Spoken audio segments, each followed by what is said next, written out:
Graça e paz, irmãos. É com muito prazer, temor e tremor que eu recebi o convite do pastor Eudes para estar trazendo a mensagem do Senhor, amada igreja.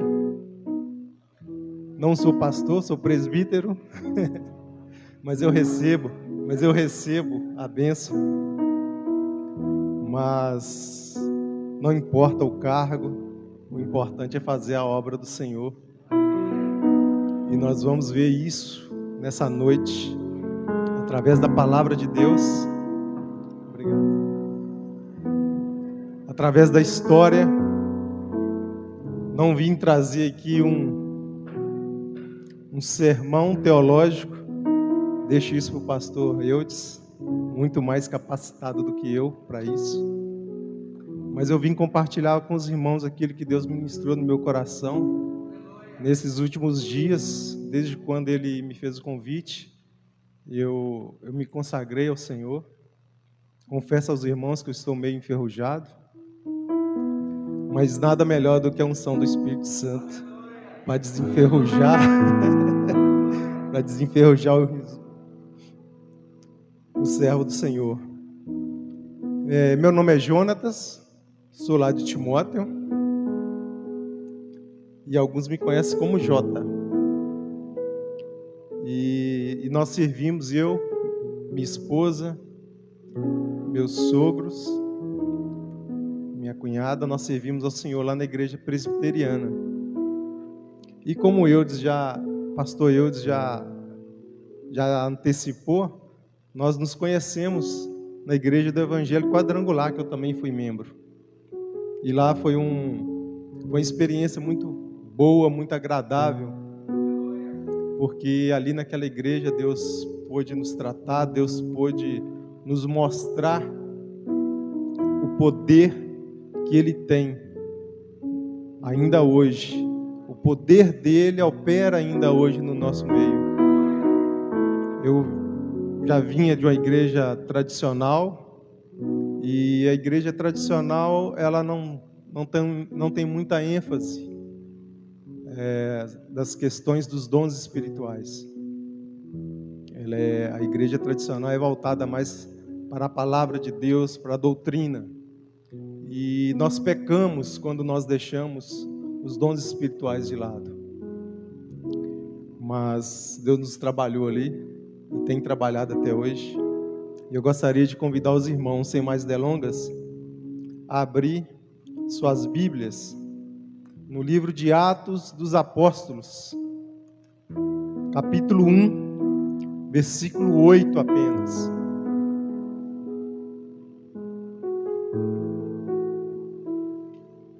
Quando eu estava preparando essa mensagem, é interessante que um dos autores que eu estudei, ele disse que Atos dos Apóstolos foi apenas um nome sugestivo que deram por livro escrito por Lucas, mas que esse livro também poderia ter sido dado o nome de Atos do Espírito Santo. E é isso que nós vamos ver essa noite. Atos do Espírito Santo, capítulo 1, versículo 8. Mas recebereis a virtude do Espírito Santo, que há de vir sobre vós, e ser-me-eis testemunhas, tanto em Jerusalém, como em toda a Judeia e Samaria, até os confins da terra. Essas são as palavras de Jesus Cristo, quando ainda estava no meio de nós, antes de ser assunto aos céus, e Ele profetizou isso sobre a vida de seus discípulos, de seus apóstolos, e naquele tempo Ele sabia que viria grandes tribulações para a igreja dele. Depois que Jesus foi morto, ressuscitou e foi assunto ao céu, a sua igreja clamou, a sua igreja buscou essa virtude, esse poder do Espírito Santo. Então veio o dia de Pentecoste e a igreja foi batizada com o Espírito Santo. Os dons do Espírito Santo foi derramado sobre a sua igreja. E isso só aconteceu porque a igreja buscou com fervor, buscou crendo na palavra de Jesus. E às vezes nós hoje, nós temos tempo, nós temos a palavra, nós temos a doutrina, nós temos o incentivo do pastor, e muitas vezes a gente não busca o poder, a gente não busca a virtude do Espírito Santo. Mas isso não aconteceu com a igreja primitiva, a igreja dos santos apóstolos. Eles buscaram, porque a tribulação veio, como a tribulação tem chegado até nos nossos dias. Às vezes a gente não percebe, mas nós estamos seguindo as mesmas perseguições das perseguições dos discípulos. Às vezes nós não somos torturados, às vezes nós não somos assassinados, mas nós temos seguido, nós temos sido perseguidos. Só existe uma igreja verdadeira. É a Santa Igreja, invisível, universal, uma igreja imaculada, uma igreja que é formada por pecadores, como eu e você. Não importa se essa igreja ela tem uma denominação A ou uma denominação B. Essa igreja é a igreja que Jesus morreu para que todos pudéssemos ser um nele. A Bíblia nos relata que lá no início, quando a perseguição chegou para a igreja de Cristo, os discípulos, eles se espalharam. E quando a gente vê em Atos dos Apóstolos, ou Atos do Espírito Santo, quando a gente lê todo o livro de Atos, a gente percebe que o autor do livro, ele não concluiu o livro de Atos. Mas por que não houve essa conclusão nesse livro? Porque o livro de Atos, ele ainda está sendo escrito nos dias de hoje. Glória a Deus. Aleluia, Senhor. Gálatas 4:4 nos fala que Jesus Cristo ele nasceu na plenitude dos tempos. Mas o que é a plenitude dos tempos? Plenitude dos tempos aconteceu quando o Império Romano ele dominava todo Jerusalém, dominava toda a Europa, dominava parte da Ásia, dominava parte do Egito, o Egito e parte da África. Mas o que isso quer?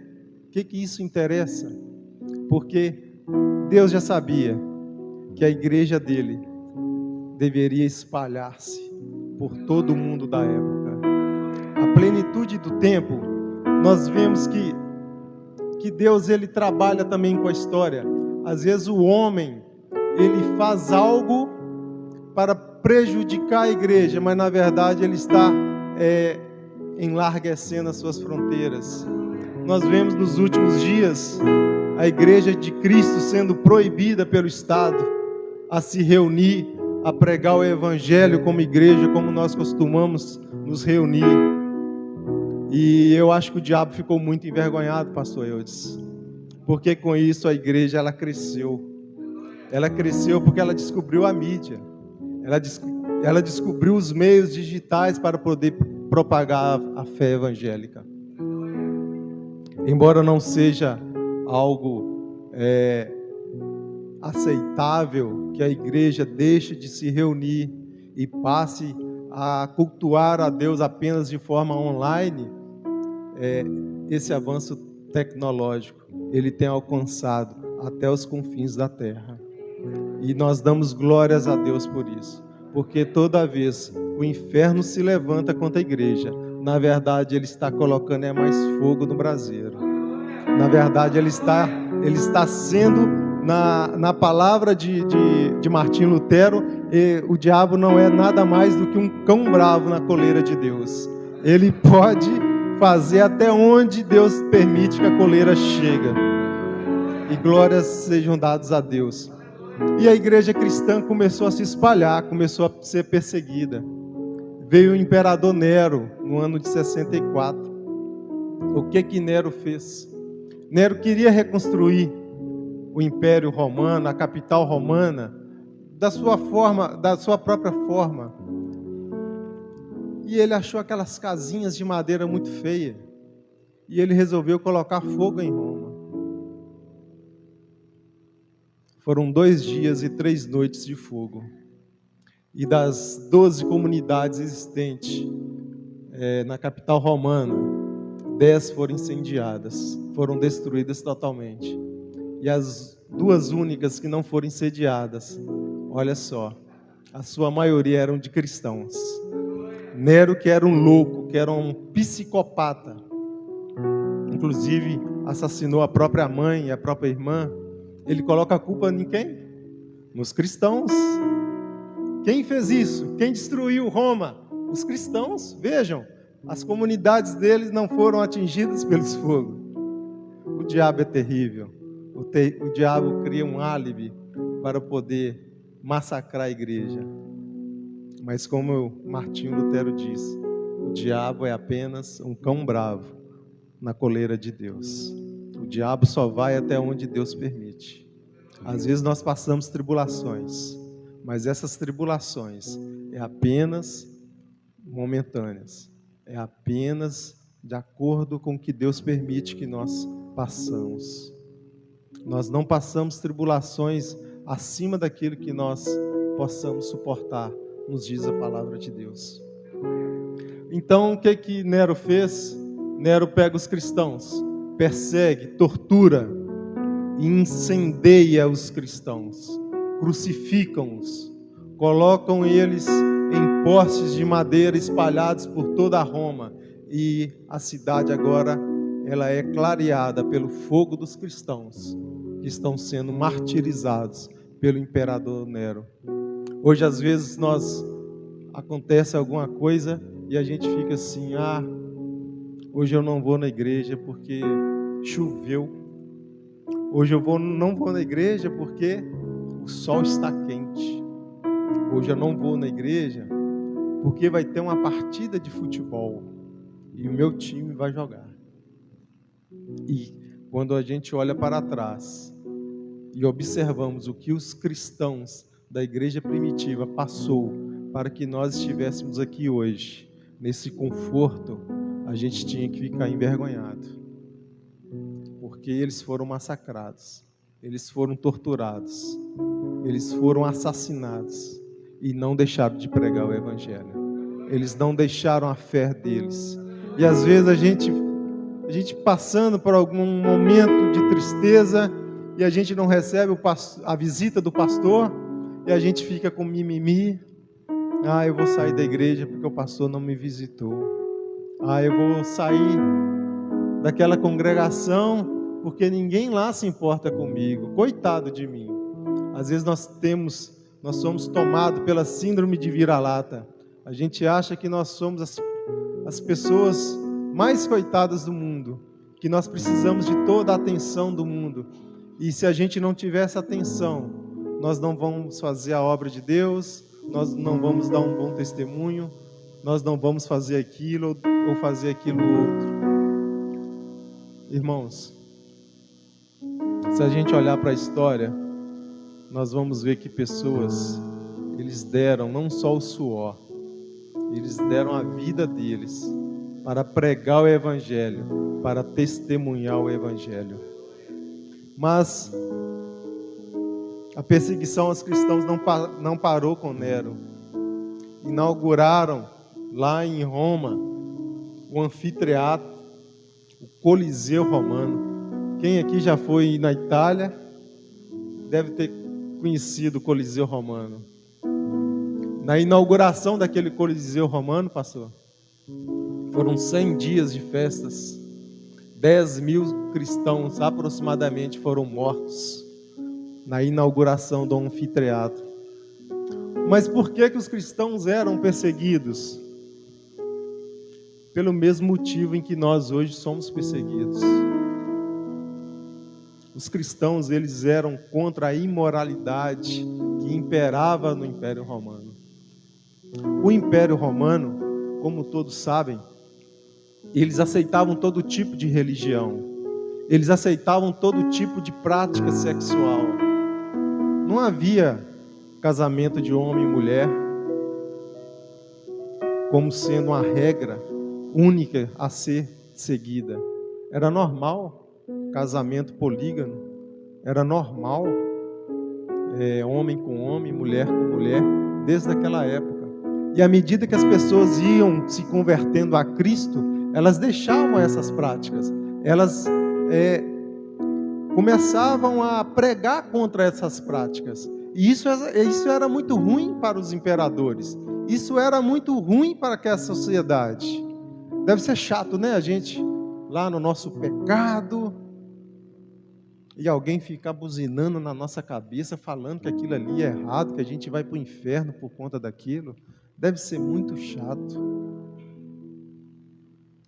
Mas a gente tem que pregar o Evangelho. A gente tem que pregar a palavra de Deus. A gente não pode aceitar que as coisas deste mundo venham interferir na nossa vida santa com Deus. O imperador romano, ele era tido como um deus. Então, todos os súditos do Império Romano, pastor, ele tinha que acender incenso para o imperador romano. Mas os cristãos não faziam isso, porque os cristãos tinham apenas um Deus a quem deveria adorar. E por esse motivo os cristãos foram perseguidos. Como eu disse, no Império Romano havia sincretismo religioso. Todos os deuses poderiam ser adorados, não apenas Jesus, mas todos e qualquer Deus. Mas os cristãos só adoravam a Cristo, só adoravam o Criador do universo. E as perseguições continuaram, até que Constantino, o imperador romano, vendo que nada adiantava perseguir os cristãos, muito pelo contrário, que o sangue do cristão derramado na terra virava semente, um cristão morto virava 10, 20, 100 convertidos, porque como pode uma pessoa morrer por um Deus? Como pode uma pessoa sendo torturada e não deixar a sua fé? Isso era inconcebível para o sincretismo religioso, mas para o cristão não. Então Constantino, ele teve uma visão em uma batalha, segundo relatado por ele. Ele teve uma visão da cruz de Cristo e uma voz que dizia para ele: sobre essa marca tu vencerás a batalha. A história, dizem os historiadores, ela é contada pelo vencedor. Então nós só temos essa versão de Constantino. Nós não sabemos a verdade. Mas a verdade é que Constantino queria ter paz no império dele. Todo governante quer ter paz.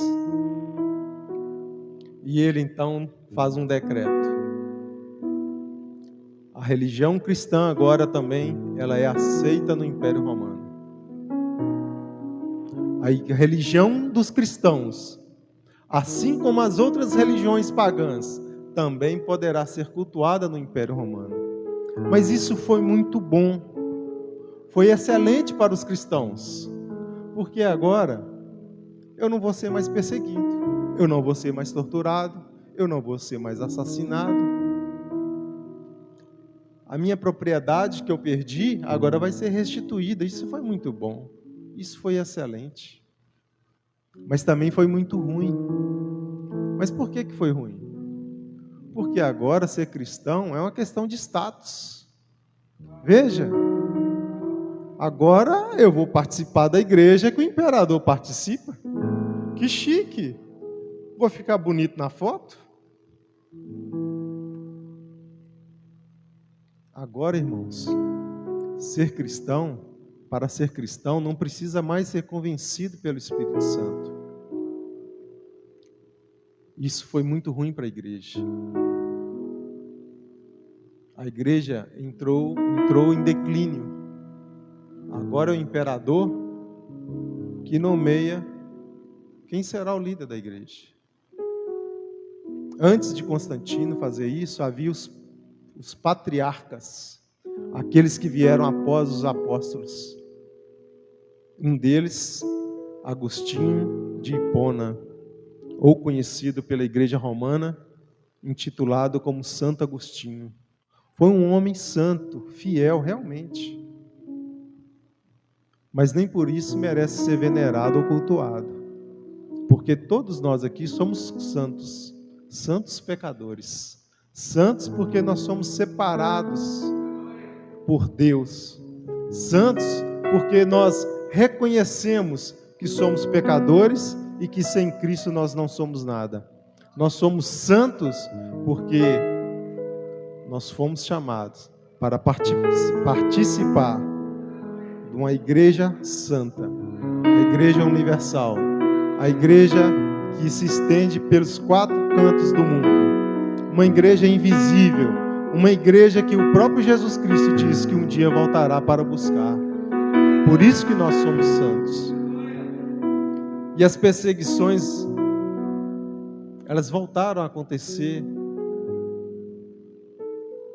porque no meio da igreja, Deus sempre manteve aqueles remanescentes fiéis à palavra dele. Porque agora a igreja, ela foi estatizada. Agora a igreja é do Estado. A igreja participava diretamente dos cultos. A igreja indicava qual doutrina que poderia ser pregada. A igreja agora, ela escolhia os seus líderes. E a cada troca de imperador, um novo líder da igreja ia sendo nomeado.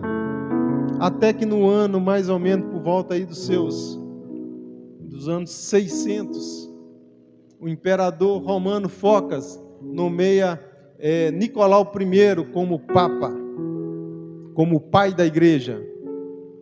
E ainda, como se não fosse apenas a nomeação dele como um bispo, como Papa da igreja, como líder da igreja, o imperador romano, ele deu a ele o título de bispo universal da igreja de Cristo. Só que Nicolau I não aceitou esse título. Nicolau I, ele era temente a Deus. Nicolau I disse: eu não aceito esse título.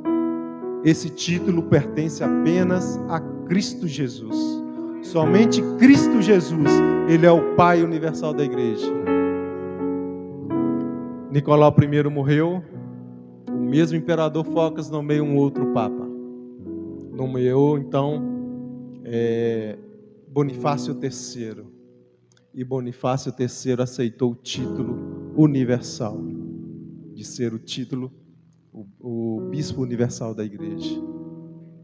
E a partir daí, meus irmãos, a igreja, ela foi se desvirtuando, ela foi desviando da palavra. A cada novo Papa, uma nova heresia era inserida na igreja. E havia aqueles que atendiam o que o líder dizia. E havia aqueles irmãos que ouviam o que a palavra de Deus dizia. A igreja era uma só durante o Império Romano. Só havia uma igreja, a igreja romana. Mas dentro da igreja romana, havia aqueles fiéis. E esses fiéis, eles buscavam a Deus. E esses fiéis, eles eram contra tudo aquilo que se colocava como verdadeiro e não era. Só para se ter uma ideia, durante o ano 300 até o ano 1500, várias coisas foram inseridas na igreja. O culto a Maria foi inserido à igreja. A adoração, a veneração a anjos, a santos foi inserido na igreja. O purgatório foi inserido na igreja como doutrina. e várias outras coisas foram inseridas. Tudo sem a permissão da palavra, tudo que não previa na palavra de Deus. E aquilo ali foi motivo de várias discórdias. Vários crentes em Jesus que estavam dentro da igreja se levantavam. A missa passou a ser agora em latim. E quem é que sabia latim naquela época? Mais da metade dos padres não sabiam latim. E como que era pregado o evangelho? Como que você prega o evangelho em uma língua que você não sabe? Então Deus começa a levantar pessoas que questionavam sobre isso. Deus levantou pessoas que não ficaram caladas sobre isso. E essas pessoas foram perseguidas. Essas pessoas foram presas. Essas pessoas foram obrigadas a renegar a sua fé, a renegar a sua consciência. Mas essas pessoas não se deixaram convencer. Essas pessoas não temeram a fogueira. Essas pessoas não temeram a morte, o esquadrejamento e coisas terríveis que aconteceram com elas. Naquela época, Idade Média, a igreja dominava a ciência, a política, a teologia, a arte e o comércio. A igreja era senhora de tudo. 1/3 das terras das nações pertenciam à igreja. A igreja agora, outrora que era nomeada o Papa, agora é o Papa que começa a nomear os reis. A igreja dominava a política da época. Agora, a profissão que era aceita por eles, como uma profissão abençoada por Deus, era apenas o sacerdócio. Qualquer outra profissão que a pessoa exercesse, era um castigo de Deus. E aquilo ali foi motivo de muita crítica. Porque nem todo mundo poderia ser sacerdote. Imagina se todos fossem sacerdotes.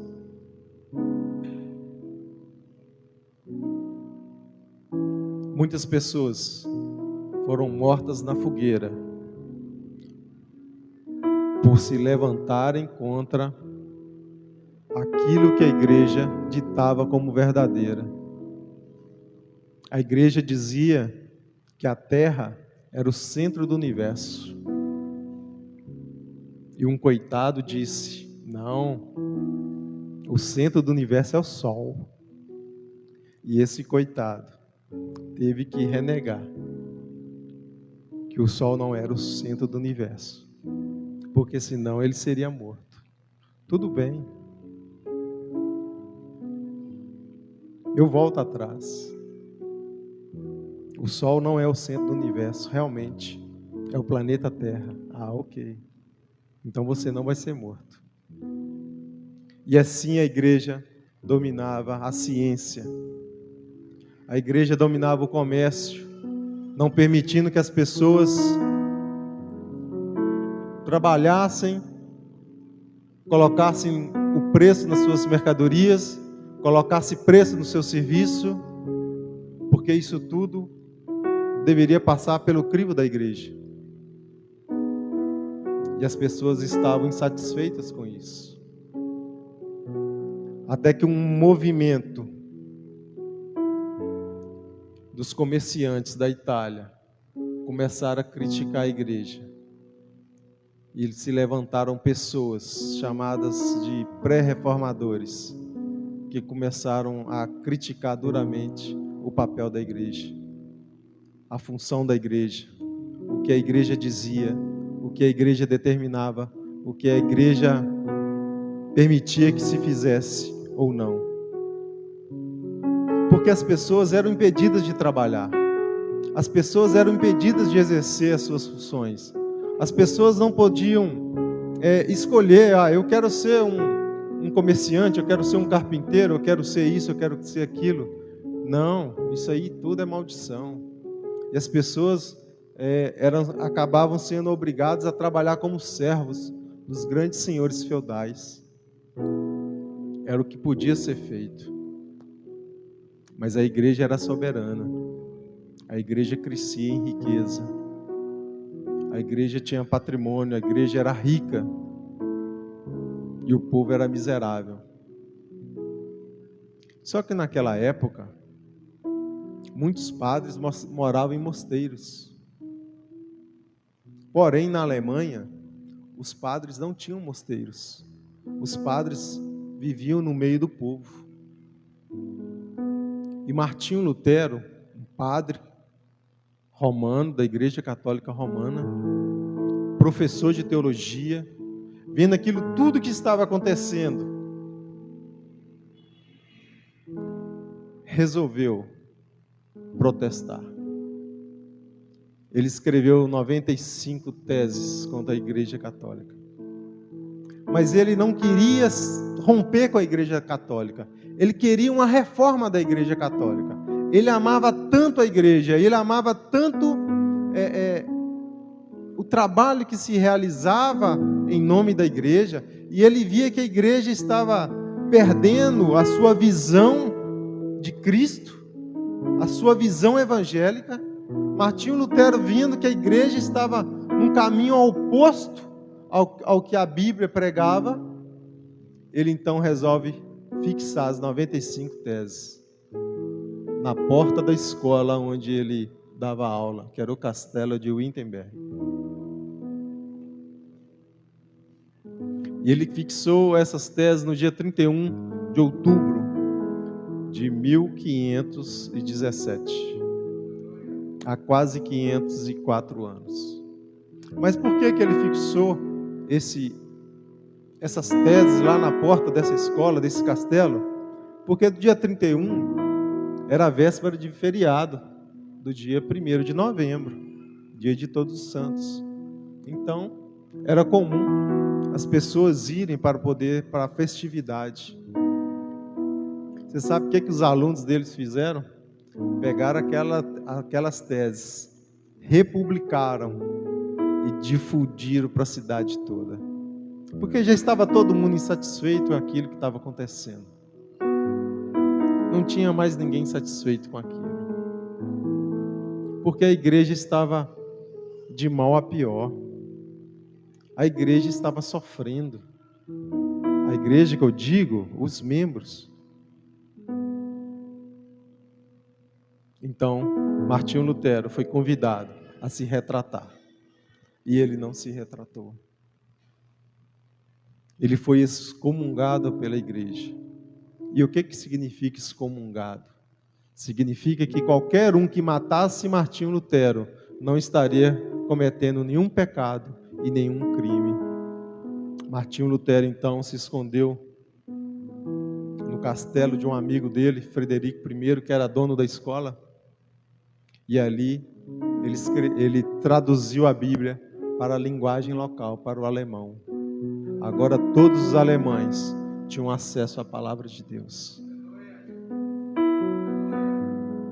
Às vezes nós temos a Bíblia hoje na nossa língua, em várias traduções, e a gente não gasta 1 minuto por dia para ler, para meditar sobre a palavra de Deus. Eu fico envergonhado comigo mesmo, porque às vezes eu passo dias sem ler a palavra de Deus. As coisas cotidianas, os afazeres, a profissão, a correria do dia a dia e a própria preguiça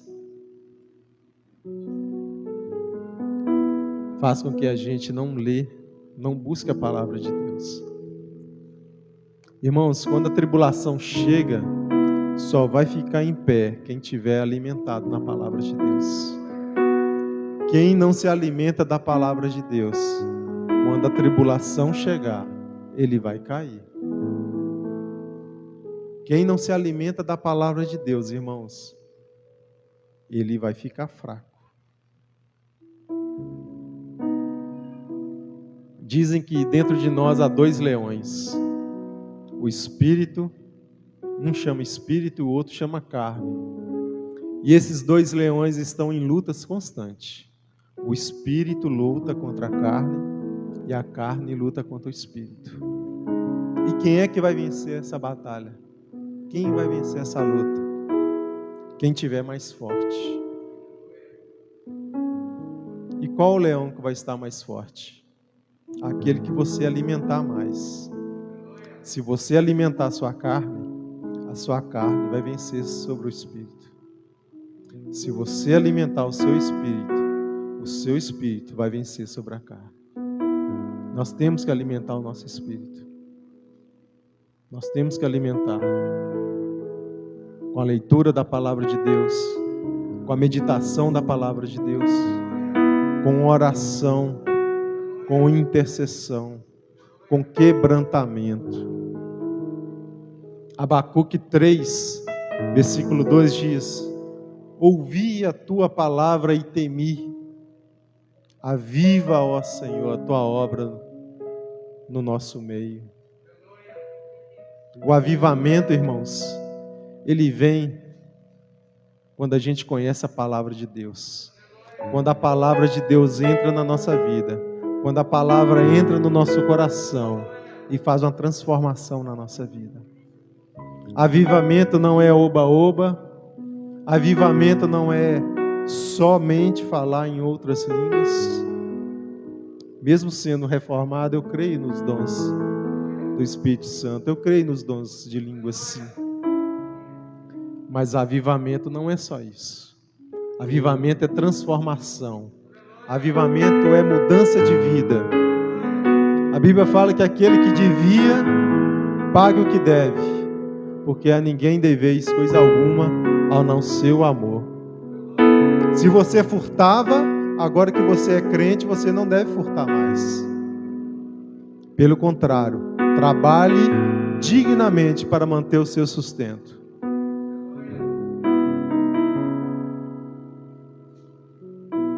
Às vezes tem gente que pensa que ser crente é só vir para a igreja e ficar aqui 24 horas e que Deus vai prosperar no caminho. Não, ser crente não é isso, irmãos.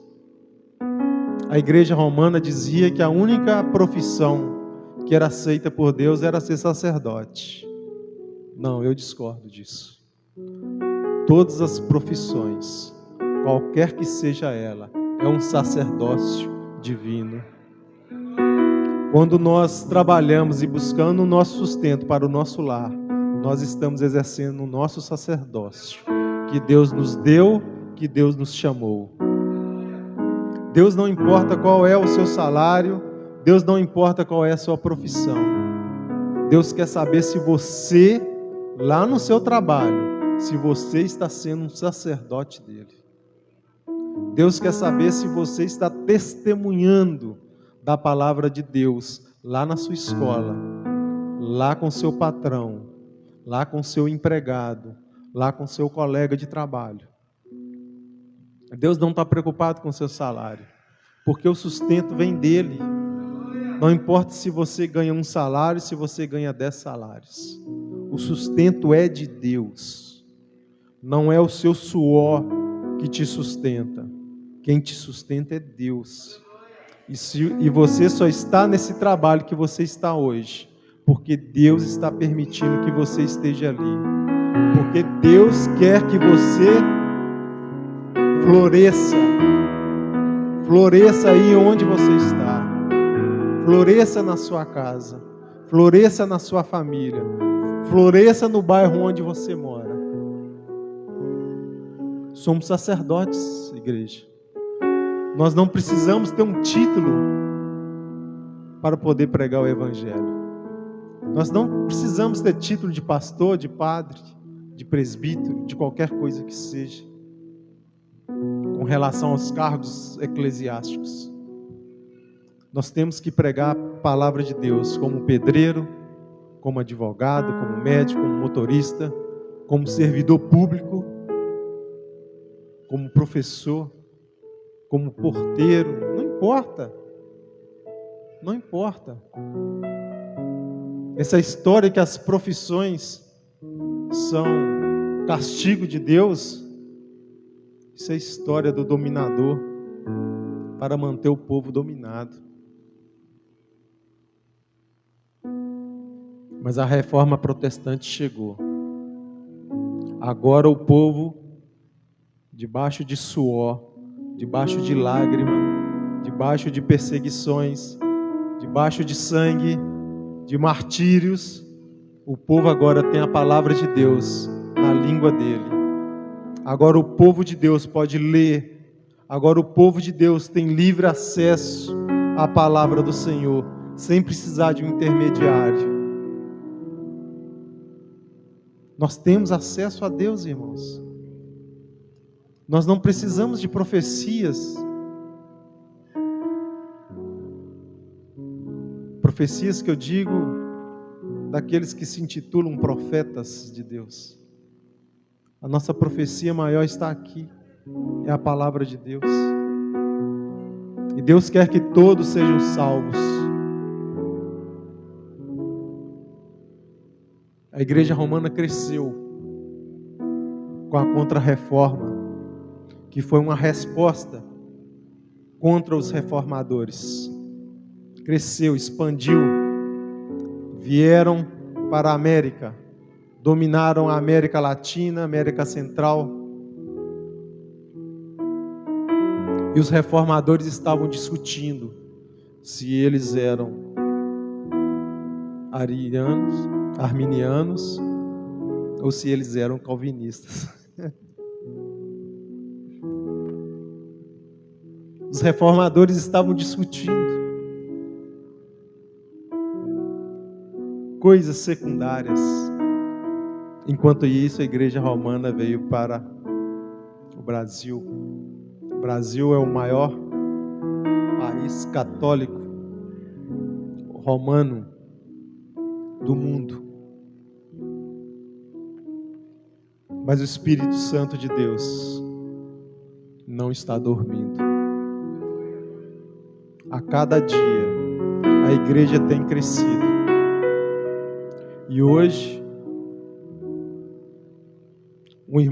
um pastor pentecostal, ele prega num púlpito da igreja reformada. Hoje um presbítero reformado, ele prega numa igreja pentecostal. Glórias a Deus. Aquilo que dividia os irmãos, hoje não divide mais.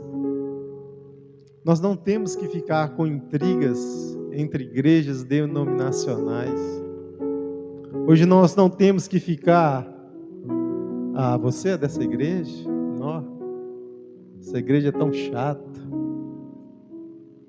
Você é dessa igreja? Não, mas essa igreja prega isso ou aquilo. Não, irmãos. Aquilo que nos une é maior do que aquilo que nos separa. Aquilo que nos une tem que ser maior do que aquilo que nos diverge. Opiniões nós vamos ter várias. E isso não importa para a igreja de Deus. Deus não está preocupado com isso. Deus não está preocupado se você é milenista, se você é pré-milenista, se você é pós-milenista, se você é tribulacionista.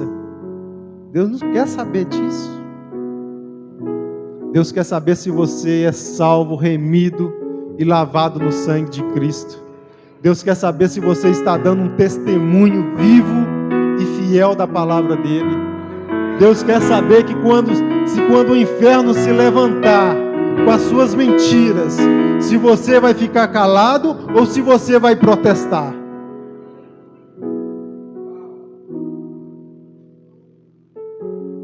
Karl Marx, pai da esquerda do comunismo, diz que a religião é o ópio do povo, que a religião tem que ser banida do Estado. Karl Marx conseguiu fazer isso na China, conseguiu fazer isso em Cuba, conseguiu fazer isso na Venezuela e está querendo fazer isso no Brasil. A igreja, a religião só vai ser banida do Brasil se a igreja de Cristo se calar, for omissa. Nós não podemos, irmão, nos calar. Quando os reformadores receberam o nome de protestantes, foi um nome pejorativo. Eles estavam sendo zombados. Ah lá o protestante. Vamos fazer jus ao nosso nome. Vamos protestar. Quando quiserem trazer para as nossas crianças, inculcar nas suas mentes ideologia de gênero, vamos dizer aqui não. Deus criou macho e fêmea. O que passar disso é do inferno. Nós respeitamos a todos. Nós respeitamos aquele que se dizem homossexual, bissexual e tantas coisas aí que o mundo inventou. Quer ser? Seja. Mas saiba de uma coisa, isso aí vai te levar para o inferno. Isso é pecado.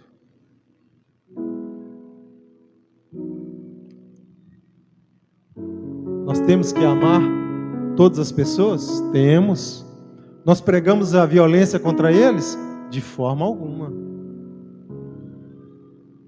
Nós amamos os pecadores, mas nós abominamos o pecado. Nós amamos o divorciado, mas nós repudiamos o divórcio. O divórcio pode chegar na nossa casa como um acidente, não porque nós amamos o divórcio. Nós amamos aqueles que um dia delinquiram e nós acreditamos que eles têm que pagar por isso. A palavra de Deus fala que nós não podemos deixar o iníquo sem a justa condenação, mas nós temos que amá-los. E nós amamos. Quantos são aqueles que se converteram dentro dos presídios? Quantos foram aqueles que Deus permitiu que eles fossem lá no fundo do poço para que eles pudessem ter aceitar a palavra de Deus? Mas nem por isso nós amamos o roubo, o furto, o assassinato, porque são crimes. E o que nós vemos é que a cada dia o pecado tem sido relativizado. Quando eu comecei na faculdade de Direito, o Código Penal previa o crime de adultério.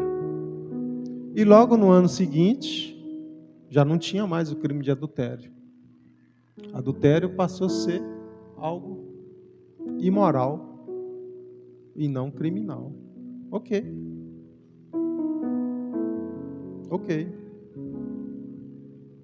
Mas a igreja de Deus não pode relativizar o pecado como o mundo tem relativizado. Nós temos que ser firmes à palavra de Deus. Nós não temos que inventar pecado. Alguns irmãos nossos inventaram um pecado. Mulher não pode cortar cabelo, é pecado, tem que ser excluído. Não, nós não temos isso. Mulher não pode usar calça, é pecado. Homem não pode usar bermuda, é pecado. Ninguém pode participar de esporte, é pecado. Não, nós não temos isso.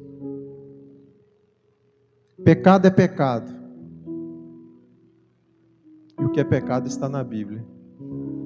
E o que não está na Bíblia não é pecado. Gálatas fala muito sobre isso. Gálatas 7.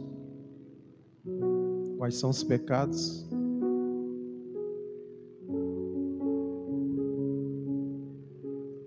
Quando nós olhamos para trás e vemos a história da igreja, nós percebemos o agir de Deus desde o início até os dias de hoje. A igreja foi perseguida e ela cresceu. A igreja recebeu o apoio do Estado e ela diminuiu como igreja. Cresceu em população, em membresia, mas diminuiu em caráter, em santidade, em moralidade. Eu não estou trazendo aqui para vocês um estudo nem teológico e nem histórico. Eu quero que os irmãos percebam como que Deus agiu durante todo o tempo.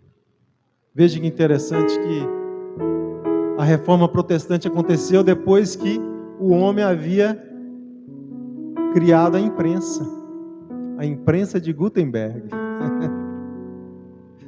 Deus capacitou o homem para inventar a imprensa, porque daí a 10, 20 anos, a Bíblia deveria ser traduzida para o idioma local e difundida, para que todos pudessem ter acesso. Deus trabalhando na história, Deus trabalhando com a ciência, Deus trabalhando com os avanços tecnológicos, Deus trabalhando nos nossos dias. Deus é maravilhoso, irmãos. Deus nunca deixou a sua igreja desamparada. Deus nunca permitiu que os seus eleitos, que aqueles que hão de herdar a salvação, ficasse sem um apoio, ficasse sem um aconchego do Espírito. Nunca permitiu que a sua igreja passasse por provações que não pudessem ser suportadas. Ah, mas eles foram martirizados? Sim, foram. E se você pega e lê a história daqueles que foram martirizados, os relatos daqueles que presenciaram isso, você vê assim, uau! O primeiro inglês que foi martirizado, eu esqueci o nome dele, mas ele foi um que ajudou a traduzir a Bíblia para a linguagem inglesa.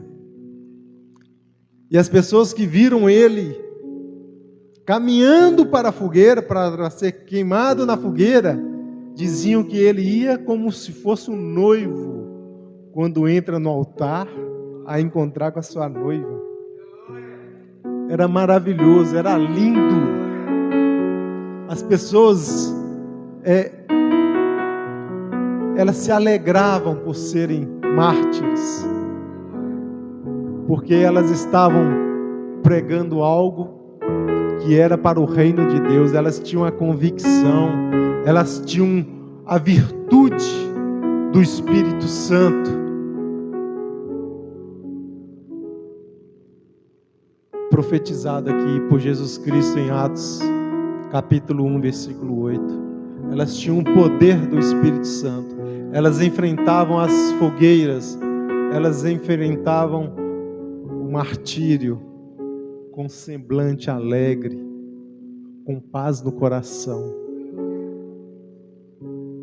Nós vemos relatos de pessoas importantes que foram martirizadas e ao saber que a cidade iria se revoltar assim que ele chegasse lá para poder libertá-lo, ele escreve uma carta e fala assim: não façam isso, deixem que eu seja martirizado. A igreja romana matou muitos santos,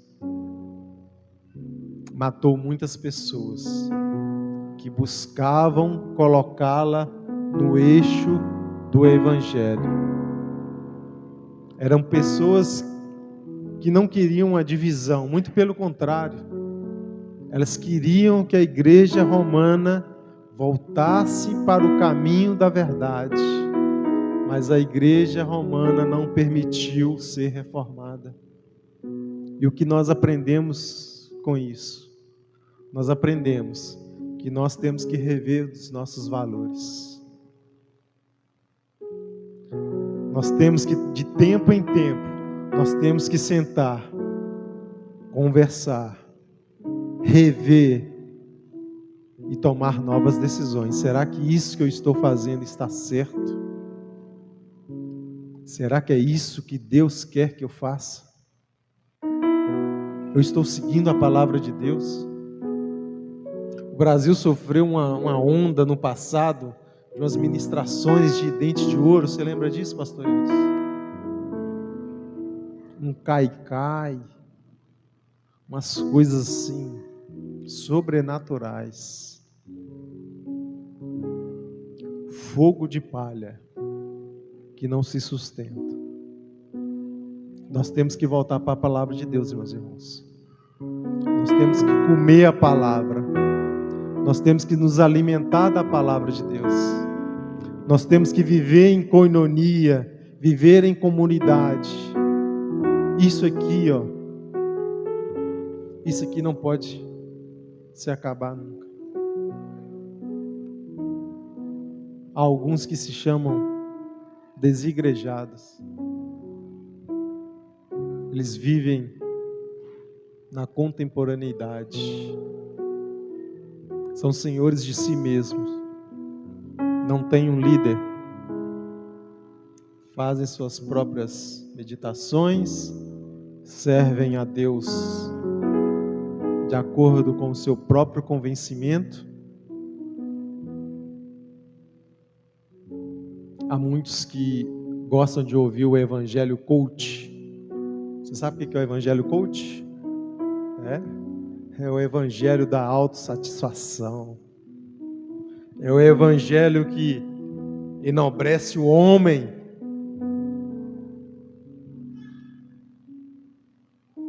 É o evangelho do mimimi. O evangelho que prega o importante é ser feliz. Irmãos, o evangelho coach, o evangelho da facilidade, não é evangelho. Se alguém virar para você, porque o Espírito Santo ele fala com a gente quando a gente peca. Se alguém virar para você e dizer, não tem nada a ver não. O importante é ser feliz. Saiba que você está caminhando para o inferno. O importante é agradar a Deus. Eu falo isso, irmãos, porque Deus tem falado demais comigo. E eu tenho que renunciar ao meu eu. Eu não vou deixar de ser eu. Assim como Pedro não deixou de ser Pedro. Lembra de Pedro? Como que ele era sanguíneo? Pedro era terrível. Pedro foi aquele que pegou a espada e cortou a orelha do sacerdote lá. Como é que é? Maldo. Pedro era terrível. Pedro não deixou de ser Pedro.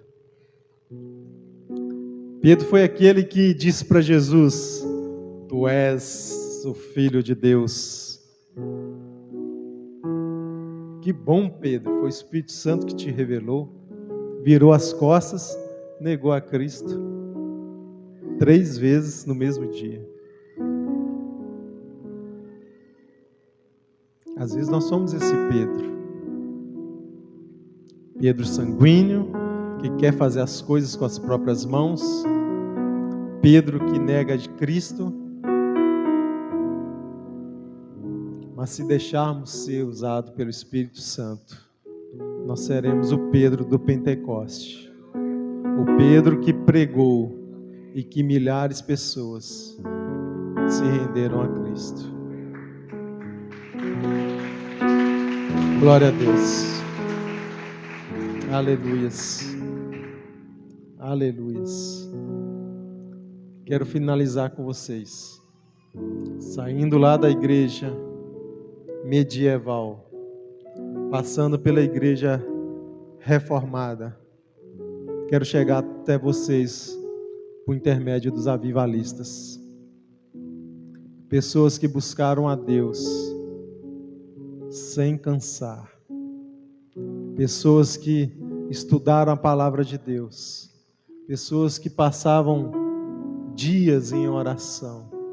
Essas pessoas foram impactadas pelo poder do Espírito Santo. Essas pessoas, elas foram avivadas no final da década do século XIX, início do século XX. E a igreja cresceu. A igreja se multiplicou. A igreja evangélica expandiu para todo o mundo.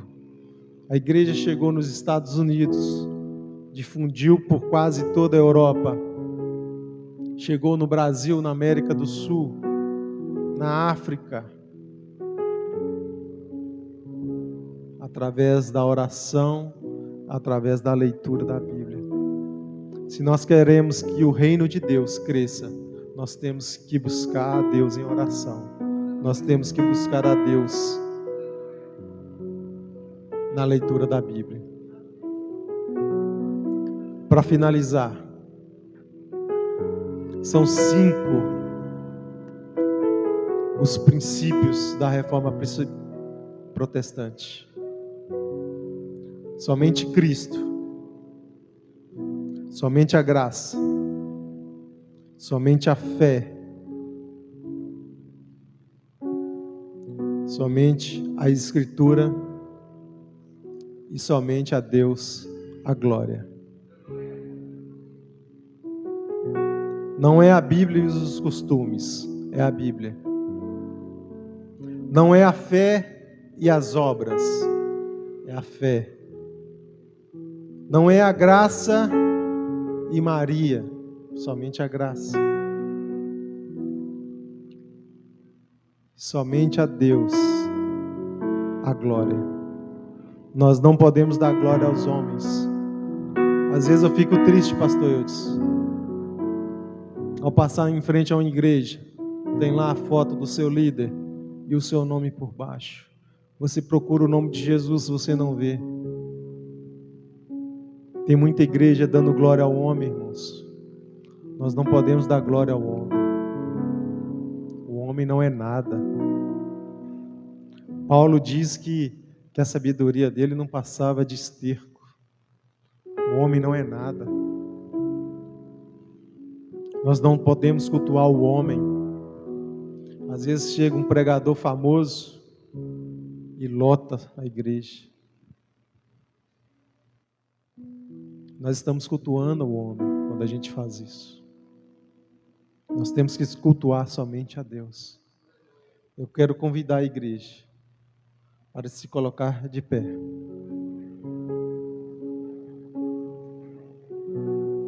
Pastor Eudes.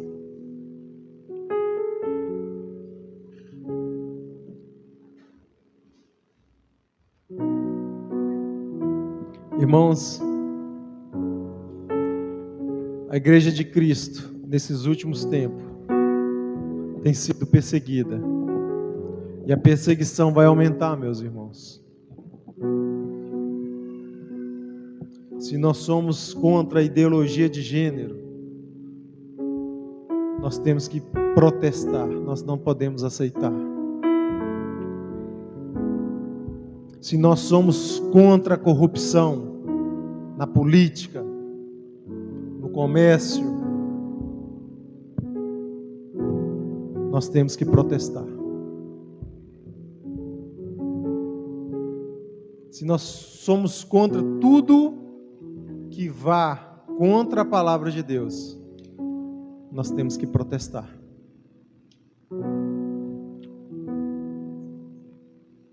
Mas não tem como a gente protestar e na hora de votar, votar naqueles candidatos que pregam essas coisas. Eu não estou dizendo aqui para você votar num candidato A ou B. Nós não estamos usando o púlpito para fazer política. Não. Eu estou dizendo aos irmãos, estou dizendo àqueles que estão me ouvindo, que nós não podemos ter duas caras. Nós não podemos servir a Deus e ao diabo. Nós não podemos pregar o Evangelho e votar naqueles que são contra o Evangelho. Nós temos que adorar apenas a Deus. E essas pessoas que pregam ideologia de gênero, elas pregam que o importante é ser feliz. Irmãos, o importante não é ser feliz. O importante é servir a Deus. O importante é mortificar a carne. O importante é que o Espírito Santo tenha liberdade no nosso meio. Nós vamos louvar o Senhor? O Senhor faz uma oração no final? Cadê o Senhor? O Senhor, pastor Eudes. Vamos. Amém. Senhor nosso Deus, ajuda-nos, ó Deus, a voltar aos primórdios, ao início de tudo. A Tua palavra diz, meu Deus, que o fogo arderá continuamente sobre o altar e não se apagará. Que isso seja uma realidade em nossas vidas, ó Deus. Ajuda-nos, ó Pai, se em meio à caminhada, de alguma forma, Senhor, estejamos pisando fora, ou começando a trilhar um caminho, às vezes até mesmo levados pelo engano. Espírito Santo, nos ajude, nos auxilie, Senhor. Eu tenho Te louvado e feito orações de agradecimento, agradecido ao Senhor porque o Senhor não desiste de nós, Senhor. Nos ajude, renova, Senhor, a chama, o fogo, a paixão, o primeiro amor, Senhor. O primeiro amor, Senhor, ao início de tudo, Senhor. Em o nome do Senhor Jesus Cristo, Pai. Eu Te louvo por esta palavra, porque temos a certeza de que as portas do inferno, ela não prevalecerá contra a igreja do Senhor. A igreja que é estabelecida, mantida, Senhor, pelo Senhor, que vive para o Senhor. Em meio a todos os tempos, o Senhor sempre esteve com a sua igreja e guardando os seus remanescentes. Que nós façamos parte desses remanescentes, Senhor, que tem passado e que irá passar por tribulações, mas que estará sempre com o Senhor, glorificando e exaltando o Teu santo nome. Que possamos fazer a diferença nesse tempo, para a glória do Teu santo nome. Eu Te louvo pela vida do Teu servo, Senhor, que foi usado pelo Senhor nesta noite para trazer esta palavra. Que a graça do Senhor, a bênção do Senhor, a presença do Senhor, seja com ele, seja com a sua esposa, seja com ele em todos os momentos da sua vida, ali, meu Deus, na sua advocacia que o Senhor confiou a ele, e o nome do Senhor tem sido glorificado através de um trabalho íntegro, de honestidade. Quantas vidas abençoadas ali através deste casal. Que o nome do Senhor continue sendo glorificado, através da vida dos Teus filhos também ali junto ao pastor Vanderlei, Senhor, auxiliando naquela obra que foi confiada e que tem crescido e que irá crescer para a glória do Teu santo nome. Nós oramos, Senhor, e Te agradecemos em nome do Senhor Jesus. Amém, amém. Os que concordam, bata palmas e glorifique a Deus. Aleluia. Vocês conseguem? Amém. Quero voltar ao início de tudo, encontrar-me contigo, Senhor. Sim, meu Deus. Quero rever meus conceitos, valores. Eu quero reconstruir. Aleluia. Vou regressar ao caminho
palmas, glorifique ao Senhor.